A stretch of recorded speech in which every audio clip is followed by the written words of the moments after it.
지금부터 찬송가 29장 부르시고 일어나셔서 1절 부르심으로 9월 마지막 주일 오전 예배 온라인으로 드리는 예배를 시작하도록 하겠습니다.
오라 우리가 굽혀 경배하며 우리를 지으신 여호와 앞에 무릎을 꿇자. 그는 우리의 하나님이시요 우리는 그가 기르시는 백성이며 그의 손이 돌보시는 양이기 때문이라. 아멘. 전능하사 천지를 만드신 하나님 아버지를 내가 믿사오며 그 외아들 우리 주 예수 그리스도를 믿사오니 이는 성령으로 잉태하사 동정녀 마리아에게 나시고 본디오 빌라도에게 고난을 받으사 십자가에 못 박혀 죽으시고 장사한 지 사흘 만에 죽은 자 가운데서 다시 살아나시며 하늘에 오르사 전능하신 하나님 우편에 앉아 계시다가 저리로서 산 자와 죽은 자를 심판하러 오시리라. 성령을 믿사오며 거룩한 공회와 성도가 서로 교통하는 것과 죄를 사하여 주시는 것과 몸이 다시 사는 것과 영원히 사는 것을 믿사옵나이다. 아멘. 찬송가 80장입니다.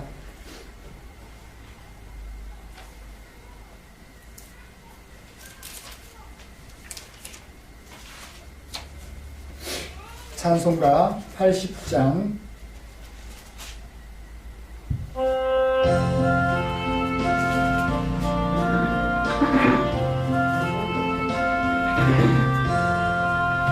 천지에 있는 이름 중 귀하고 높은 이름 하시니 편에 지으신 주의 이름 예수. 주 앞에 내가 엎드려 그 이름 찬송함은 내 귀에 들린 말씀 중 귀하신 이름 예수. 주 십자가에 달릴 때 명패 예수인 대로 저유의 왕이여 곧 우리 왕이시라.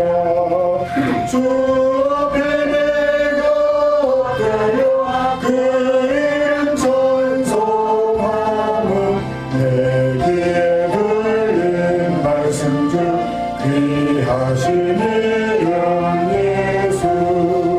지금도 살아계셔서 언제나 하시는 일 나 같은 죄인 부르사 찬송만 주시도다. 주 앞에 내가 엎드려 그 이름 찬송함은 내 귀에 들린 말씀 중 귀하신 이름 예수. 주 예수께서 영원히 어제나 오늘이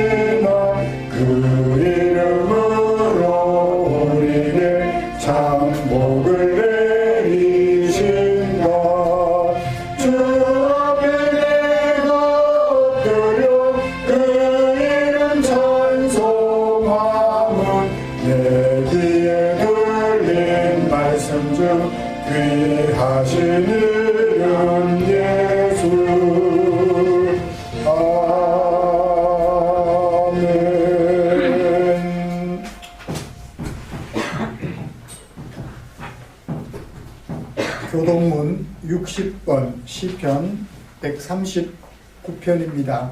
함께 교독하겠습니다.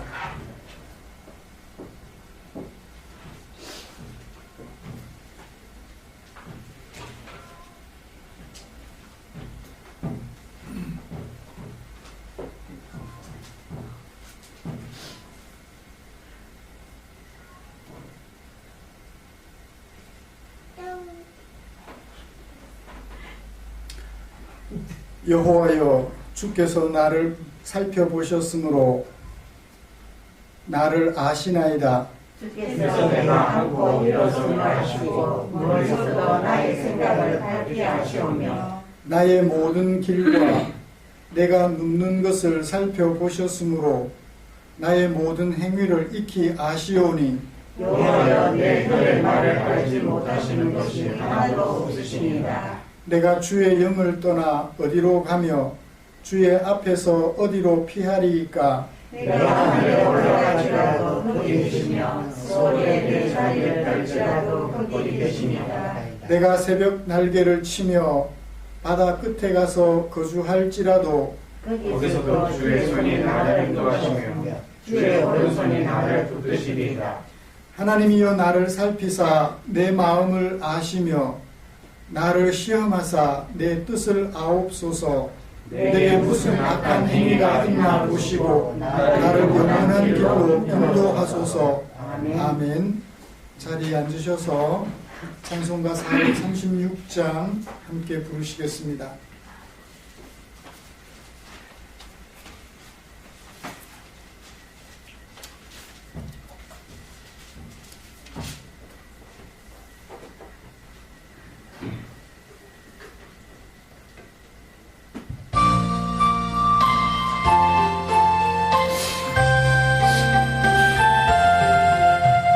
나 이제 주님의 새 생명 얻은 옛 것은 지나고 새 사람이로다. 그 생명 내 맘에 강같이 흐르고 그 사랑 내게서 해같이 빛난다. 영생을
대표로 기도하겠습니다.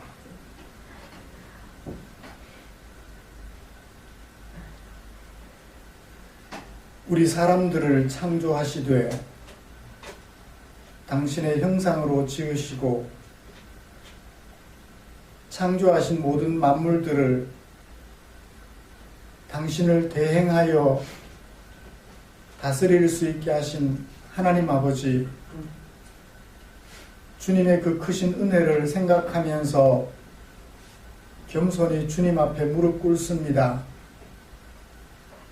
우리는 주인도 아니요 종도 아니요 하나님의 대행자로서 하나님의 뜻을 조차 하나님이 만드신 피조물들을 다스려야 하는 일꾼들이오니 더욱 겸손할 수밖에 없음을 고백합니다. 왜냐하면 우리가 우리 임의대로 다스려 보니 모든 것을 훼손하여 고약하게 할 뿐 한 가지도 아름답게 하지 못하는 우리의 현실을 보기 때문입니다. 아버지의 뜻이 아니고서는 어떻게 다스려야 모든 피조물들에게도 유익하고 우리에게도 유익하여 하나님께 영광을 돌릴 수 있을지 알지 못하기 때문입니다. 그러므로 겸손한 마음으로 아버지 앞에 머리 조아려 예배드리며 주의 하명하심을 기다릴 뿐입니다. 이 시간도 우리에게 허락하신 그 하나님의 은혜를 귀한 것으로 여겨 아버지께서 우리에게 맡겨주신 그 사명을 아름답게 감당하기 원하는 마음에 사랑하는 지체들과 함께 한자리에 모여서 예배드리며 말씀 듣습니다. 우리에게 지혜와 진리의 영으로 함께 하사 한 가지로 은혜 받는 시간 되게 하여 주시옵소서. 아버지 앞에 기도합니다. 이렇게 흩어져서 소수의 무리가 예배당에 함께 모여 예배드리고 흩어져서 가정에서 가족들과 함께 온라인으로 예배를 드리다 보니 성도들과 함께 모여 예배드리는 것이 얼마나 소중한지 알게 됩니다. 서로의 얼굴을 쳐다보고 서로를 염려해주며 서로의 기도 제목을 알아 그것을 위하여 기도할 수 있다는 것, 그것은 참으로 큰 축복임을 우리가 압니다. 속히 이 코비드19 상황이 종료되게 하시고 정말 기쁘고 감사한 마음으로 사랑하는 지체들이 함께 모여서 아버지께 같은 마음으로 한자리에 모여 찬양하고 예배하며 말씀 듣는 그런 시간이 올 수 있도록 은혜 내려 주시옵소서. 우리 예수를 믿는 하나님의 백성들은 물론이거니와 하나님을 알지 못하는 사람들까지 서로를 생각하는 마음으로 조금은 정직하여서 내가 어디서 어떤 일을 하고 있는지 돌아보게 하시고 나보다는 너를 먼저 생각하는 아름다운 이민족이 될 수 있도록 은혜 내려 주시옵소서. 그래서 이 상황을 속히 종료시킬 줄 아는 지혜로운 민족이 되도록 은혜 내려 주시옵소서. 아버지 하나님, 우리의 성도님들을 위하여 기도합니다. 우리에게 허락하신 귀한 지체들 한 분 한 분 짚어보면 얼마나 존귀하고 아름다운지요. 연로하신 어른들로부터 이제 태어난 지 얼마 되지 아니한 어린 생명까지 함께 어우러져 교회 생활을 하고 있습니다. 각자에게 필요한 은혜가 있으며 각 가정마다 기도하며 은혜를 구하는 것이 있는 줄 압니다. 아버지 하나님, 각 지체들이 염려하며 주의 은혜를 구할 때 우리의 간구에 귀를 기울이사 들으시고 당신의 넓은 마음으로 크신 능력으로 우리의 기도에 응답하여 주시옵소서. 이제 태어나 주의 은혜를 기다리며 자라가고 있는 아이들, 어릴 적부터 사무엘처럼 잘 자라서 우리 예수님처럼 잘 자라서 사람들과 하나님께 사랑받으며 하나님께 영광 돌리는 아이들로 자라가게 하여 주시옵소서. 그동안 열심히 준비했던 학업을 바탕으로 또 기술과 재능을 바탕으로 사회로 나아가려는 우리의 청년들이 있습니다. 시절이 이러하여 취업하기가 쉽지 않은 현 상황을 주께서 굽여 살펴주시옵고 이럴 때에도 하나님이 은혜를 베풀어 주심으로 안정된 일자리를 잘 찾아가며 또한 하나님께서 허락하신 그 기술을 가지고 마음껏 일하고 활용하여서 사람들에게 유익을 끼치는 그런 우리의 청년들이 될 수 있도록 은혜 내려 주시옵소서. 너나 할 것 없이 나이가 들어가고 있사옵는데 우리가 주님 앞에 설 그날을 생각하며 준비하기에 부족함이 없도록 은혜 내려 주시옵소서. 이곳에 교회를 세우시고 24번째 생일을 맞이하게 해 주셨습니다. 이제 25번째 생일을 향하여 한 걸음 내디디면서 주님 앞에 기도합니다. 이 지역 사회 속에서 없어서는 안 될 교회로 지역 주민들이 우리 포항 충정교회만큼은 이곳에 꼭 있어야 한다고 사랑과 신뢰를 한 몸에 받는 그런 교회가 될 수 있도록 은혜 내려 주시옵소서. 그를 위해서 우리가 무엇을 해야 할지 잘 살펴보게 하시고 아름다운 사명 잘 감당하게 하여 주시옵소서. 오늘도 비록 흩어져 있지만 한 가지 하나님의 말씀 앞에 머리를 조아립니다. 지혜와 진리의 영으로 함께 하셔서 성경 속에 담아두신 하나님의 마음 우리가 찾아 확인하고 감사함으로 내 마음에 받아 박힌 못처럼 우리의 마음속에 깊이 박히게 하여 주시옵소서. 그래서 우리의 삶이 이 말씀에 의거하여 변화되고 또 변화되어서 주님을 기쁘게 하며 세상을 만나게 하는 아름다운 빛으로서 소금으로서 사명을 잘 감당하는 데 큰 밑거름이 되게 하여 주시옵소서. 예배의 시종을 주께서 주관하여 주실 것을 기대하며 예수님의 이름으로 기도드리옵나이다. 아멘. 오늘 함께 묵상할 하나님의 말씀은 출애굽기 14장 15절부터 25절까지입니다.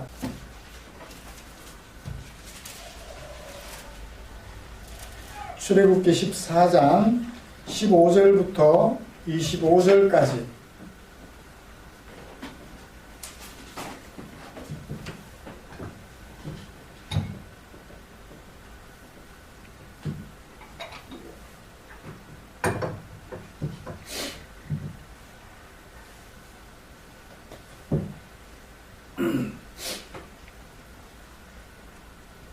찾으신 줄 알고 한 절씩 교독합니다. 여호와께서 모세에게 이르시되 너는 어찌하여 내게 부르짖느냐. 이스라엘 자손에게 명령하여 앞으로 나아가게 하고 항의를 들고 손을 바다 위로 내밀어 그것으로 갈라지게 하라. 이스라엘 자손이 바다 가운데로 찌른 땅으로 내가 애굽 사람들의 마음을 완악하게 할 것인즉 그들이 그 뒤를 따라 들어갈 것이라. 내가 바로와 그의 모든 군대와 그의 병거와 마병으로 말미암아 영광을 얻으리니 내가 바로와 그의 병거와 마병으로 말미암아 영광을 얻을 때에 애굽 사람들이 나를 여호와인 줄 알리라. 이스라엘 진 앞에 가던 하나님의 사자가 그들의 뒤로 옮겨가매 구름 기둥도 앞에서 그 뒤로 옮겨 애굽 진과 이스라엘 진 사이에 이르러서니 저쪽에는 구름과 흑암이 있고 이쪽에는 밤이 밝음으로 밤새도록 저쪽이 이쪽에 가까이 못하였더라. 모세가 바다 위로 손을 내밀매 여호와께서 큰 동풍이 밤새도록 바닷물을 물러가게 하시니 물이 갈라져 바다가 마른 땅이 된지라. 이스라엘 자손이 바다 가운데를 육지로 걸어가고 물은 그들의 좌우에 벽이 되니 애굽 사람들과 바로의 말들 병거들과 그 마병들이 다 그들의 뒤를 추격하여 바다 가운데로 들어오는지라. 새벽에 여호와께서 불과 구름 기둥 가운데서 애굽 군대를 보시고 애굽 군대를 어지럽게 하시며 그들의 병거 바퀴를 벗겨서 달리기가 어렵게 하시니 애굽 사람들이 이르되 이스라엘 앞에서 우리가 도망하자. 여호와가 그들을 위하여 싸워 애굽 사람들을 치는도다. 아멘. 오늘 읽은 말씀을 가지고 위기를 극복하시는 하나님이라는 제목으로 설교하려고 합니다. 하나님께서는 애굽에서 종노릇하던 당신의 백성들을 구원하시기 위하여 일을 시작하셨습니다. 시작하자마자 위기에 빠졌었지요. 모세가 거부를 해서 위기에 빠졌고요. 바로왕의 협박 때문에 위기에 빠졌습니다. 그리고 그 협박 때문에 모세를 원망하는 백성들, 그들로 인하여 하나님의 계획은 위기에 빠졌습니다. 또 그것 때문에 하나님께 대드는 모세로 인하여 위기에 빠졌었죠. 우여곡절 끝에 수많은 상황들을 넘기고 하나님께서는 이제 당신의 백성들을 구원하시는 그 일을 위하여 마지막 위기에 빠졌습니다. 애굽 왕이 뒤쫓아온 것이죠. 앞에는 홍해, 뒤에는 애굽 군대가 따라오고 있었습니다. 이스라엘 백성들은 그 모양을 보고 절망에 사로잡혔죠. 그래서 이스라엘 백성들이 모세에게 말했습니다. 애굽에 매장지가 없어서 당신이 우리를 이끌어내어 이 광야에서 죽게 하느냐? 어찌하여 당신이 우리를 애굽에서 이끌어내어 우리에게 이같이 하느냐?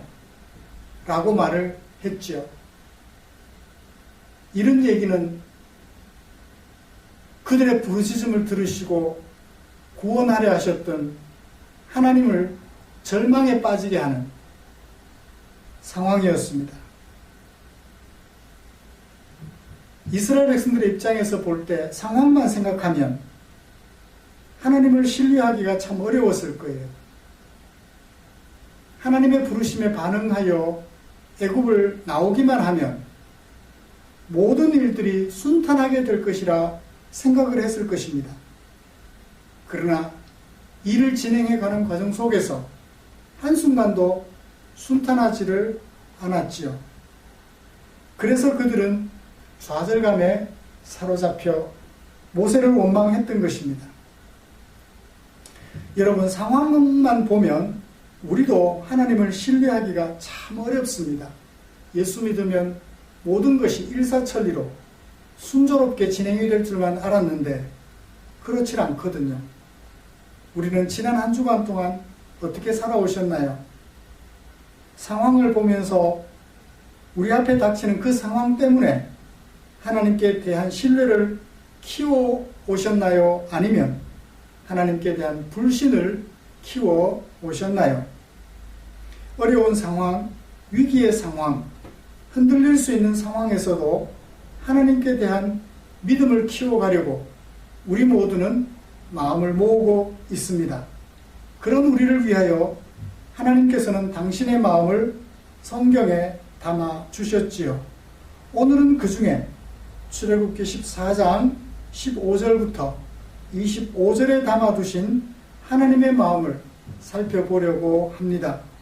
말씀 나누는 중에 하나님의 크신 은혜가 저와 여러분 우리 모두에게 가득하시기를 기대합니다. 먼저 우리가 함께 읽은 이 본문이 어떻게 구성이 되어져 있는지, 어떤 주제를 다루고 있는지 정리를 좀 해보고 설교를 진행해 갈까 합니다. 학자들의 연구에 따르면 애굽에서 나온 이스라엘 백성들 홍해 바다에 이르렀을 때 그 숫자가 대략 얼마나 되었을까 추측합니다. 적어도 200만 명은 넘어섰을 것이라고 말입니다. 노인으로부터 신생아에 이르기까지 그 수많은 사람들의 앞에, 행진이 더딜 수밖에 없는 그 수많은 사람들의 앞에는 홍해가 있었습니다. 그리고 뒤에는 애굽 왕의 이 이끄는 바로의 군대가 진을 치고 있었지요. 그 상황 속에서 모세는 백성들을 다독거렸습니다. 그때 하나님께서 모세에게 할 일을 명령하셨죠.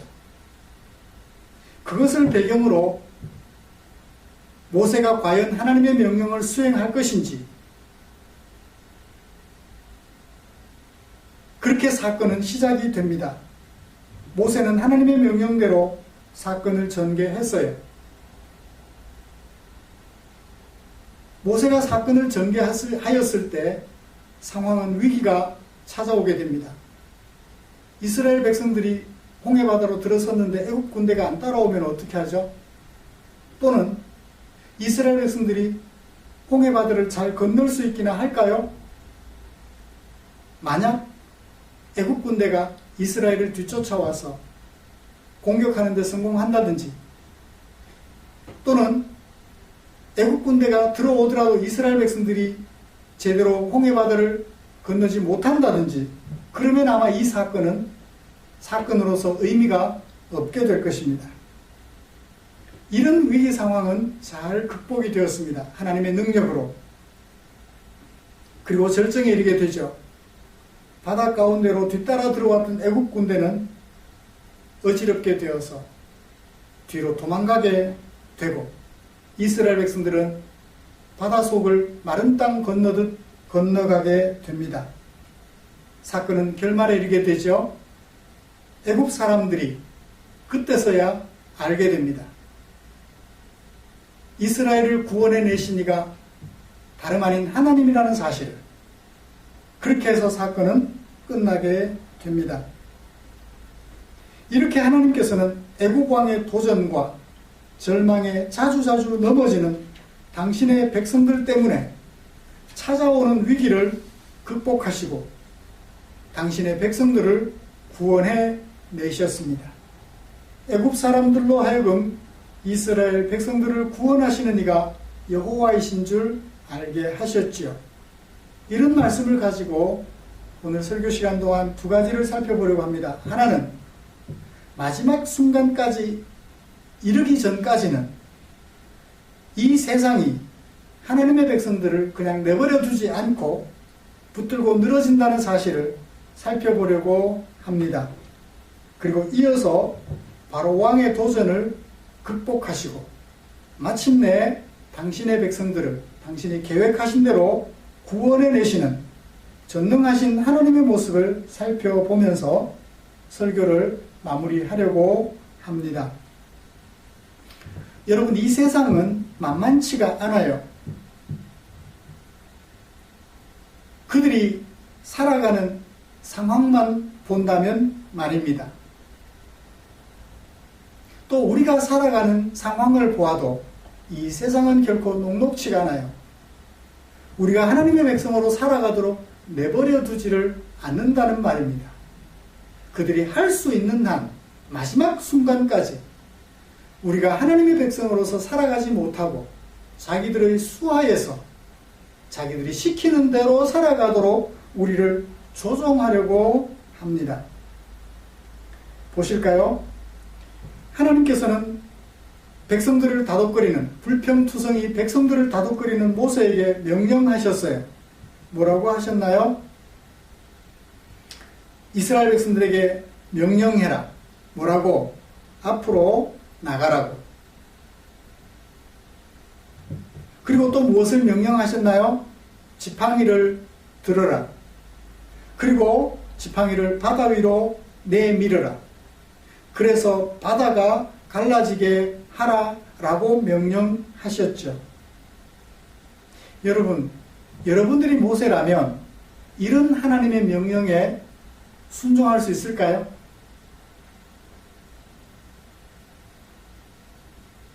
상식적으로 생각하면 이 하나님의 모세에게 주시는 명령은 얼토당토하는 것입니다. 도무지 불가능한 일입니다. 노인으로부터 신생아까지 그 수많은 백성들을 바닷속으로 들어가게 하라고요? 지팡이를 바다 위로 내밀면 바다가 갈라진다고요? 도무지 순종할 수 없는, 상상할 수 없는 그런 일입니다.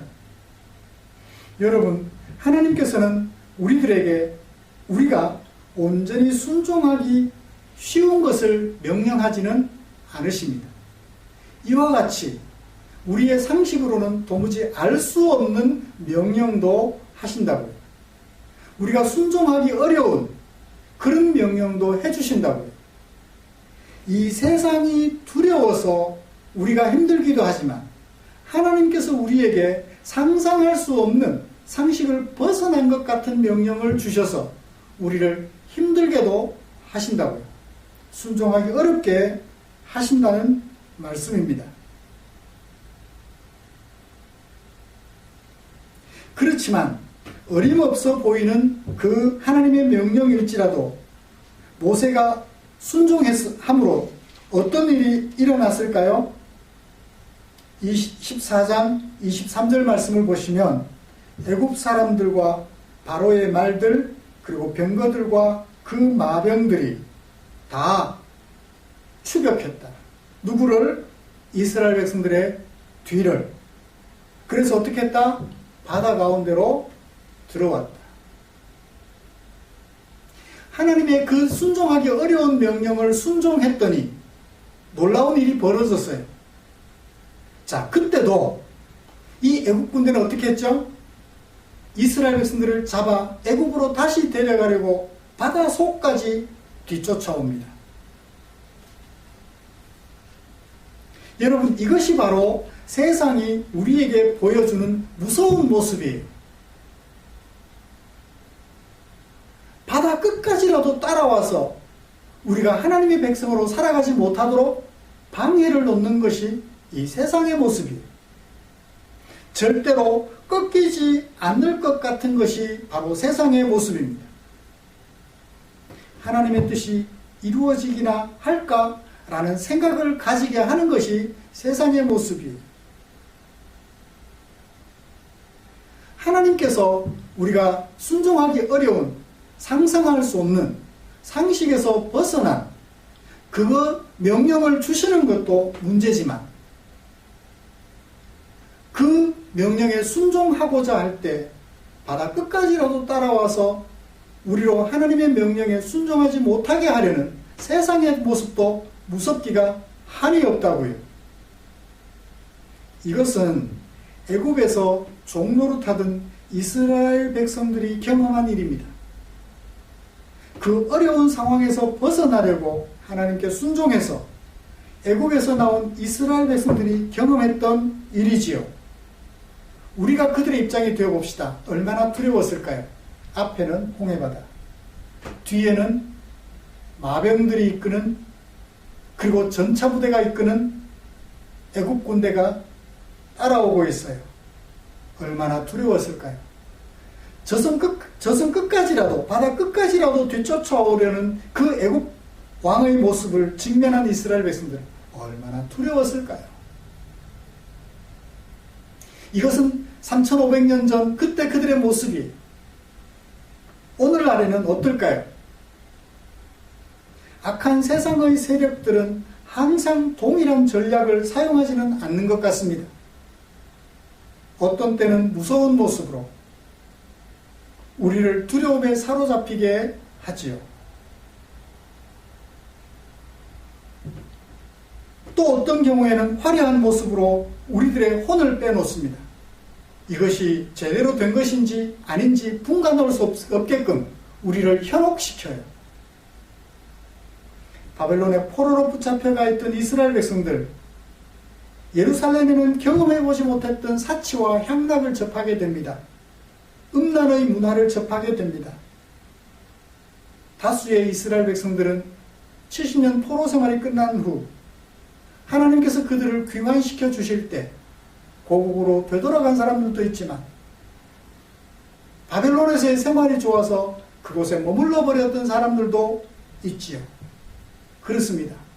이 세상은 그 시대의 형편이나 그 개인이 처한 형편을 근거로 때로는 협박하기도 하고 때로는 유혹하여 현혹시키기도 하면서 우리로 하여금 하나님께 순종하여 살아가지 못하도록 회방을 놓습니다.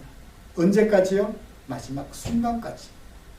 자신의 존재가 사라질 때까지는 우리 하나님의 백성들을 그냥 내버려 두지를 않아요. 여러분, 이것이 바로 우리가 살아가는 세상의 모습입니다. 거기다가 그 세상에서 우리 하나님은 상상할 수 있는 상식적인 명령만 해주시면 좋겠는데 상식에도 없는, 상상할 수 없는 것을 순종하도록 우리에게 요구를 하셔요. 너를 위해서 네가 죽으면, 다른 사람을 위해서 네가 죽으면 안 되겠니? 우리에게 그것까지 요구하신다고. 그러면 우리는 어떻게 해요? 내 발등에 떨어진 불부터 꺼야죠. 내 코가 석잔데 라고 말을 하며 순종하기 어려운 마음을 가지게 됩니다. 세상만 바라봐도 무서운데 하나님의 명령은 우리로 하여금 더욱더 순종하기 어렵게 하지요. 여러분, 이것이 바로 우리 앞에 다가온 세상의 모습이에요. 안 그래도 명령에 순종하기 어려운 것을 말씀하시는 하나님, 그 하나님의 명령에 순종하지 못하도록 바다 끝까지라도 따라와서 우리를 자기 백성으로 삼으려는 세상의 모습, 이것이 바로 우리가 살아가는 세상의 모습임을 우리 마음속 뼈속 깊이 새겨야 할 줄 압니다. 자, 그렇다면 우리가 그냥 이런 세상 속에서 살다가 그 세상에게 당하고 모든 것을 끝내야만 할까요? 그렇게 끝나버리는 것은 아닐까요? 그 다음 말씀을 살펴보죠. 하나님은 이 애굽 왕 바로가 어떠한 존재인지 잘 알고 있었어요. 하나님을 알지 못해요. 이스라엘을 구원해 내려고 하시는 이가 하나님이라는 사실을 알지 못해요. 그래서 어떻게 하나요? 자기가 하나님보다 더 높은 줄 알아요. 하나님께서는 그런 바로 왕에게 뭘까를 알려주고 싶어 하셨던 거예요. 그게 뭐죠? 17절 하반절, 내가 바로와 그의 모든 군대와 그의 병거와 마병으로 말미암아 영광을 얻고 싶다. 어떻게 영광을 얻으시나요? 그 애굽 왕의 모든 군대와 그 병거와 마병을 수장시킴으로써 애굽 사람들이 이스라엘을 구원해내신 이가 하나님이라는 사실을 알게 되면 그 하나님 앞에 두려움을 가지겠죠. 그렇게 해서 하나님께서 영광을 얻고 싶어 하셨다고 말씀하십니다. 하나님께서 머릿속으로만 생각하시면 어떡하죠? 구체적으로 그렇게 할 계획도 세우십니다. 15절을 보실까요? 여호와께서 모세에게 말씀하십니다. 몇 가지를 명령하셨나요? 이스라엘 자손에게 명령해라. 무엇을? 앞으로 나가는 것을, 바닷속으로 들어가는 것을 명령해라고 말씀하셔요. 첫 번째 명령. 라고 말씀하시나요? 지팡이를 들어라. 세 번째 명령은 바다 위로 손을 내밀어라. 마지막 명령, 홍해 바다를 갈라지게 하라고 명령하셨죠. 하나님의 계획이 그렇게 모세에게 전달되었습니다. 생각하시고 계획만 세우시면 뭐예요? 실제로 이루어져야죠. 하나님의 계획이, 하나님의 명령이 실제로 이루어질까요? 24절을 보세요. 새벽에 여호와께서 보셨어요. 무엇을? 애굽 군대를. 어디서? 불과 구름 기둥 가운데서. 하나님께서 애굽 군대를 보셨어요. 그들이 바닷속으로 들어간 이스라엘 백성들을 따라 들어가는 것을 보셨습니다. 그래서 어떻게 하셨나요? 애굽 군대를 어지럽게 하셨어요. 그리고 어떻게 하셨나요? 그들의 병거 바퀴를 벗기셨어요. 병거 바퀴가 벗겨지니까 병거가 달리기가 어렵게 되겠죠? 그들은 두려움에 사로잡히게 됩니다. 마침내 하나님께서 바람을 멈추시고 바다의 힘을 되돌이켜 놓으시며 애굽 군대가 수장을 당할 형편에 이르게 됐죠. 애굽 군대는 도망을 갑니다. 마지막 25절 하반절 애굽 사람들이 말하지요. 우리가 도망하자. 어디서? 이스라엘 따라가던 것을 멈추고 그들 앞에서 도망하자. 부끄러운 일이지만 도망하자. 왜냐하면 여호와가 애굽 사람들을 치는도다. 누구를 위해서? 이스라엘 백성들을 위해서. 이스라엘 백성들을 구원하시는 이가 여호와라는 사실을 이 애굽 왕과 애굽 사람들은 모두 알게 되었습니다. 사랑하는 성도 여러분, 이렇게 해서 이 서사는 끝이 납니다. 하나님께서는 생각하셨어요. 저 애굽 사람들, 하나님을 대적하고 이스라엘 백성들을 두려움에 빠뜨리는 저 애굽 사람들을 징벌하셔서 그들로 하여금 이스라엘을 구원해내신 이가 하나님이라는 사실을 알게 해주려고 생각만 하셨나요?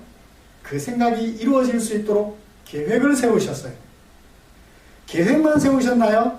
탁상공론으로? 아니에요. 실제로 그 계획을 추진하셨어요. 그래서 어떻게 하셨나요? 원래 계획하셨던 대로 애굽 왕과 그의 백성들로 하여금 이스라엘을 구원하신 이가 하나님이라는 사실을 알게 해 주셨다 하고 모세는 이 서사를 종결하였습니다. 말씀을 정리해보죠. 사랑하는 성도 여러분, 우리 하나님은 이런 분이세요.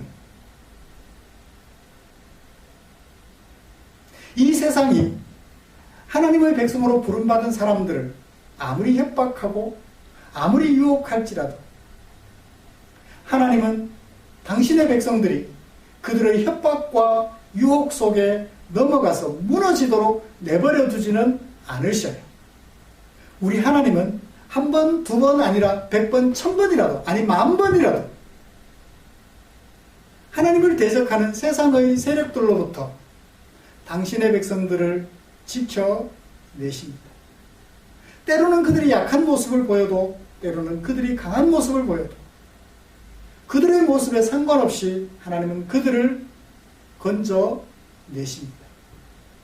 우리 하나님은 그런 위기를 극복하시고 당신의 백성들을 구원해내시는 구원의 하나님이시지요.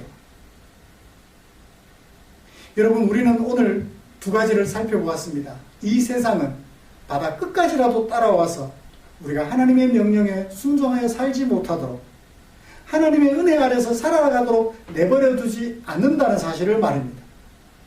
또 한 가지는 세상이 그러할지라도 우리 하나님은 이 세상을 이기시고 그들에게 하나님의 백성들을 구원해내시는 이가 하나님이심을 알게 해주려고 생각하시고 계획하시며 실행에 옮기신다는 사실을 오늘 우리는 살펴보았습니다.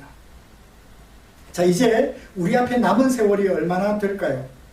그 남은 세월을 살아가는 동안 이제 우리는 우리 앞에 펼쳐지는 세상이 우리로 하여금 하나님의 백성으로 살아가도록 내버려 두지 않는 녹록치 않은 세력들임을 알아야 합니다. 우리가 아무리 잘할지라도 그 잘하는 대로 내버려 두지 않는 존재라는 것을 말입니다. 그것이 세상이라는 것을 기억해야 할 것입니다.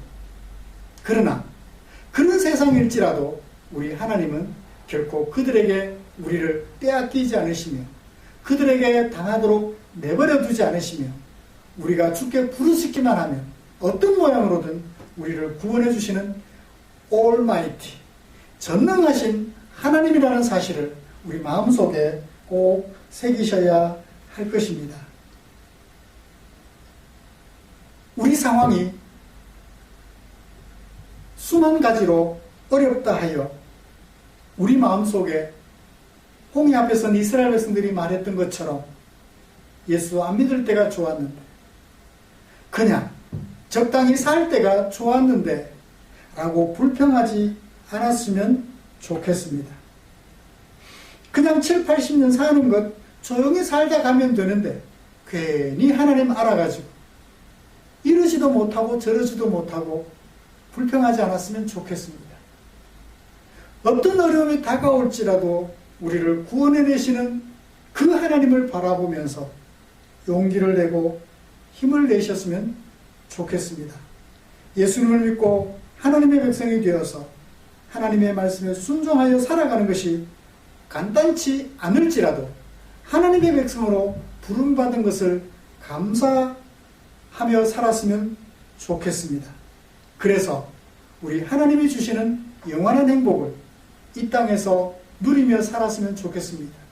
예수 믿고 죽어서 천당 가는 것이 아니라 예수 믿고 오늘 하나님의 백성으로 하나님 나라에서 살아가는 것임을 꼭 기억하시기를 주님의 이름으로 축복합니다. 날마다 그런 생활을 통하여서 하나님의 위로와 능력을 경험하며 더욱 성숙한 성도의 반열에 서는 아름다운 성도들 되시기를 주님의 이름으로 또 축복합니다. 기도하겠습니다. 하나님 아버지 고맙습니다.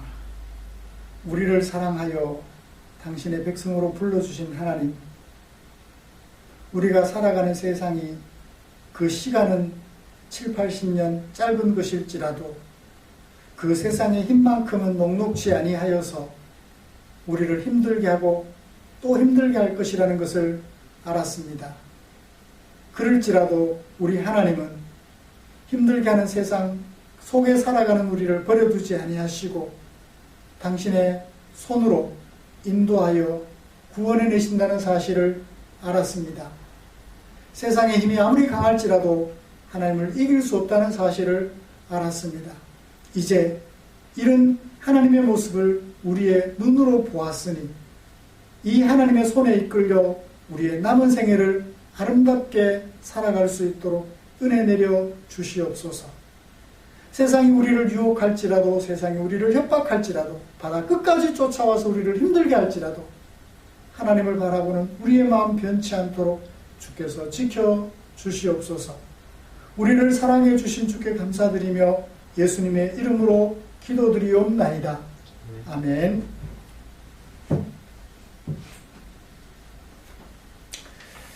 찬송가 634장 부르시면서 준비한 헌금 드리겠습니다.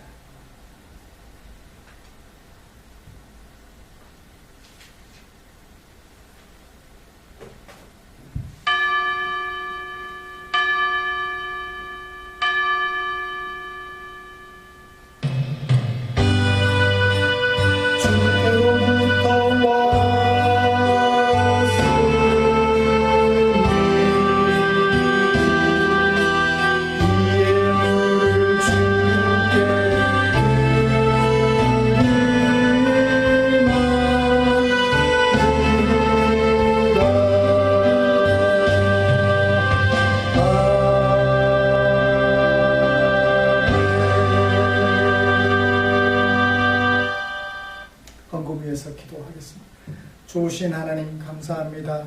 우리에게 허락하신 당신의 은혜, 그것을 기억하며 내게 사용하라고 말씀해 주신 물질 가운데 얼마를 나 아닌 너를 위하여 사용되기 원하는 마음에 구별하고 교회에 헌금으로 드렸습니다. 사랑하는 주님, 나라조차도 소상공인들이 재난에 처했다 하여 지원금을 지급하는 이런 어려운 시절에 우리 성도님들도 어려우실 텐데 나보다 더 어려운 성도들을 생각하는 마음에 헌금으로 구별하고 교회에 드렸습니다. 하나님 아버지, 그들의 손길을 기억해 주시옵소서. 우리라고 쌓고 싶은 마음이 없겠습니까? 미래를 보장하기 위하여 쌓아두고 싶은 마음이 없겠습니까? 그러나 하나님을 믿는, 하나님을 신뢰하는 그 믿음이 있기에 헌금으로 구별하고 너를 위하여 사용되기 원하는 마음으로 구별하였으니 험한 세월 다 지나가는 동안 주께서 약속하신 대로 일용할 양식이 없어 힘들어하지 않도록 성도들을 살펴주시옵소서. 또 주님 앞에 기도합니다. 드린 물질 축사해 주시옵소서. 주께서 축사하시면 성도들이 마음에 원했던 대로 미처 일용할 양식을 거두지 못한 지체들을 위하여 사용되며 삶에 지쳐 쓰러진 지체들을 위해서 사용될 줄 믿사오니, 그래서 그 사용된 그곳에서 하나님의 영광이 드러나게 될 줄 믿사오니 주님 축사해 주시옵소서. 우리를 때마다 간섭해 주시고 우리의 삶을 당신의 손에 붙잡아 이끌어 주실 은총을 기대하며 예수님의 이름으로 기도드리옵나이다. 아멘. 곁에 계시는 분들과 인사 나누시죠. 그래, 우리 함께 하지 못했지만 함께 있는 가족들과 더불어 인사 나누며 함께 하지 못한 다른 성도들을 마음에 새겨 기도해 주시는 우리 성도님들 되셨으면 좋겠습니다. 교회 소식 알려드리겠습니다. 함께 모여 드리는 예배는 10월 첫째 주일부터, 추석 지나고 10월 첫째 주일부터 시작하겠습니다. 지금 상황보다 더 악화되지만 않는다면 10월 첫째 주일은 모여서 예배를 드리되 생활 속 거리두기 그 수칙에 따라서 마스크를 쓰고 개인 간 거리를 두고 손소독도 하고 또 찬송도 작은 소리로 부르면서 우리 하나님께 함께 모여 예배 드리도록 하겠습니다. 추석 명절 안전하게 잘 보내시기를 기대합니다. 우리의 삶과 인격을 아름답게 하는 것은 하나님의 말씀이지요. 그 말씀 묵상하여 하나님의 마음 알고 그 하나님의 마음을 내 마음 되게 하는 일에 우리 다 같이 최선을 다해 주시면 고맙겠습니다. 너를 위하여 내가 조심하고 더 수고하는, 그래서 너를 살림으로 내가 살고 우리가 사는 아름다운 공동체를 만들어가는 하나님의 백성들로 서가시기를 기대합니다. 내가 하지 않으면 누구도 해줄 수 없으니까요.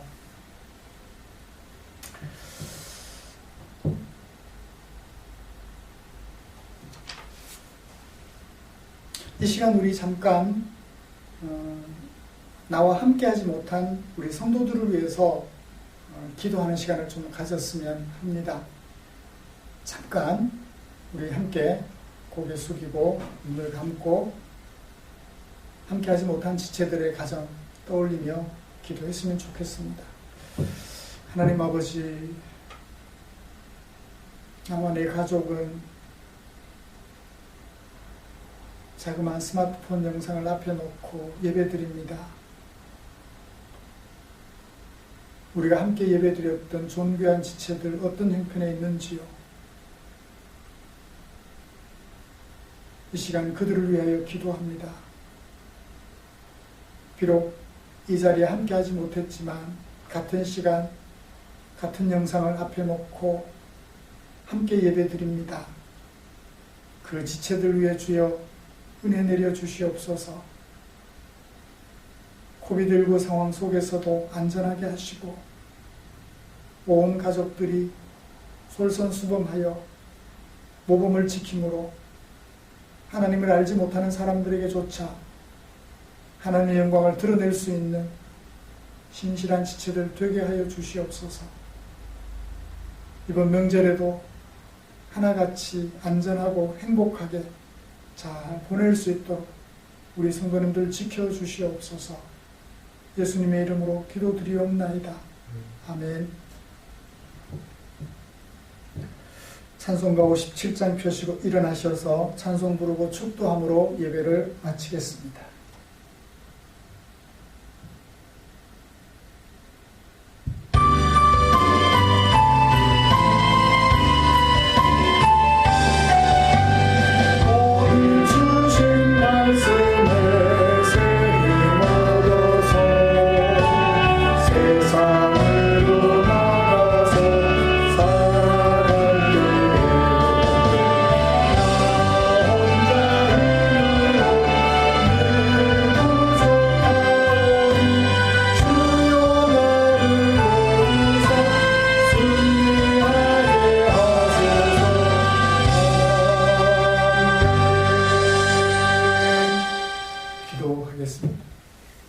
우리 구주 예수 그리스도의 은혜와 하나님 아버지의 지극하신 사랑하심과 성령 하나님의 인도하시고 위로 충만 교통 격려하시는 은혜가 이제 바다 끝까지 나를 쫓아와서 좌절시키고 절망하게 만들지라도 그 세상을 두려워하기보다는 그 세상을 이기시는, 그리고 우리를 구원하시는 하나님을 기억하며 그 모든 유혹과 협박들을 다 이겨내기로 다짐하며 예배를 마치는 모든 지체들 위해 지금부터 영원토록 함께 계시기를 축원하옵나이다.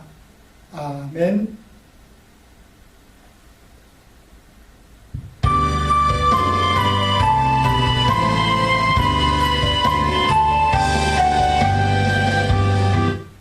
이것으로 예배를 마치겠습니다. 수고하셨습니다.